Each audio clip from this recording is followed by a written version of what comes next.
है, क्योंकि कांग्रेस लगातार जैसे एक तरफ सर्कस बोला। देखिए, हमारा जो विधान है, हमारी जो सनातन परंपरा है, उसमें एक से अनेक होने का कहा गया है, के बारे में विस्तार से लिखा गया है।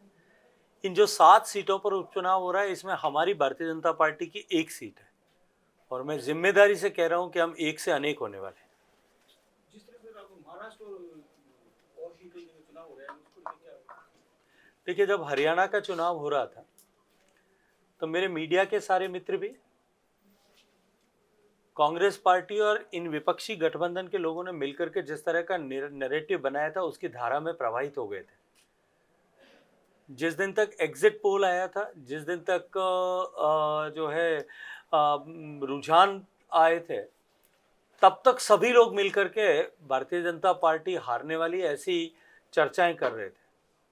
लेकिन डबल इंजन की सरकार ने जिस तरह से काम किया, उसका परिणाम और प्रभाव हुआ कि हम एक बार फिर पूर्ण बहुमत की सरकार और ऐतिहासिक बहुमत की सरकार बनाने में कामयाब हुए। मैं आज पूरे दावे के साथ में आपको कह रहा हूं, याद करिए वो दिन जिस दिन एयरपोर्ट पर खड़े होकर के मुझसे पहले टिप्पणी करने वालों के काल अनुक्रम में मैंने कहा था कि ये सोम शर्मस्य पितृ कथा का ख्वाब है, 2 दिन में धराशायी हो जाएगा। आज फिर मैं आपसे कह रहा हूं और जिम्मेदारी से कह रहा हूं कि झारखंड और महाराष्ट्र दोनों जगह भारतीय जनता पार्टी पूरे बहुमत की सरकार बनाने वाली है। सर, एक और जम्मू कश्मीर में सरकार बनने के बाद आतंकी घटनाएं बढ़ रही हैं। देखिए, मैं नहीं मानता कि सरकार बनने का प्रत्यक्ष रूप से कहीं उसका संबंध होगा, लेकिन निश्चित रूप से कुछ घटनाएं हुई है। इन भारत की सशस्त्र सेनाएं, भारत के सेंट्रल आर्म पुलिस फोर्सेस और जम्मू कश्मीर का प्रशासन मिल करके उन सब के ऊपर प्रभावी कार्रवाई कर रहा है। पहले आतंकवादी घटनाएं होने के बाद में उनकी डेड बॉडीज को उठाने से पहले पथराव होते थे घंटों तक और कई दिन तक उसके जुलूस प्रदर्शन होते थे। अभी एक व्यवस्था निश्चित रूप से बदली है, जिसको आपको भी स्वीकार करना पड़ेगा कि घटना होने के बाद में घटना को अंजाम देने वाले जो व्यक्ति हैं, उनको सही स्थान पर तुरंत पहुंचाया जाता है। या तो वो जेल के सीखचों पे जाते हैं, के पीछे जाते हैं, और या फिर खुदा के घर पे जाते हैं या भगवान के घर पे जाते हैं।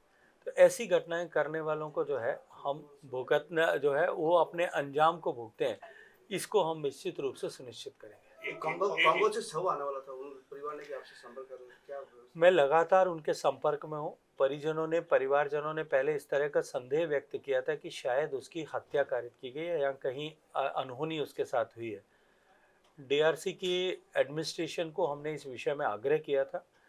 उन्होंने कहा कि समुचित जांच के बाद में ही, क्योंकि ऐसा विषय आया है, तो हम ये बॉडी हैंडओवर करेंगे। वो जांच कल कंप्लीट हो गई है। मंडे को जो है उसका क्लोजर मीमो इशू होगा। ट्यूसडे और वेडनेसडे 2 दिन में से लॉजिस्टिक अरेंजमेंट करके उसकी बॉडी यहाँ पहुंचे, उसकी व्यवस्था पूरी हो जाएगी। त्रिकोणीय संघर्ष की आपने फीडबैक भी लिया है क्या? हनुमान बेनीवाल का ये कहना है कि हमारी सबसे विरोधी पार्टी है वो भारतीय जनता पार्टी है, एक समय घटक हुआ करते थे, आपका भी प्रचार में साथ में रहे। देखिए, भारतीय जनता पार्टी खीमसर में विजयी होगी और इसके अतिरिक्त भी, जैसे मैंने कहा कि हमारी सलूम्बर 1 सीट हुआ करती थी, हम अनेक सीटों पर विजयी होंगे। भारतीय जनता पार्टी का कुनबा इस उपचुनाव के बाद में और अधिक समृद्ध और विशाल होने वाला है।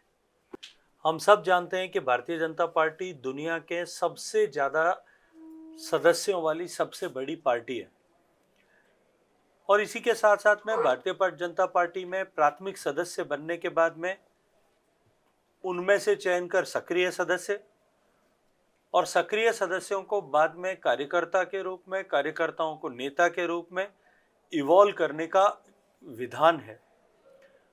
और शायद दुनिया में भारतीय जनता पार्टी एकमात्र ऐसी पार्टी होगी जिसके आज केंद्रीय नेतृत्व को हम देखें तो सब ने संगठन में बहुत नीचे के स्तर पर काम करके आज उस मुकाम पर हम पहुंचे।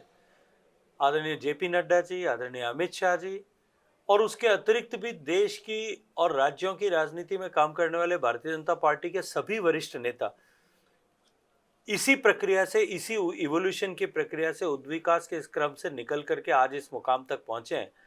अभी भारतीय जनता पार्टी में सदस्यता अभियान और सक्रिय सदस्य बनाने की व्यवस्था चल रही है। मैं सौभाग्यशाली हूं और मानता हूं अपने आप को कि मुझे भी आज सक्रिय सदस्य के रूप में नामित किया है। उपचुनाव है।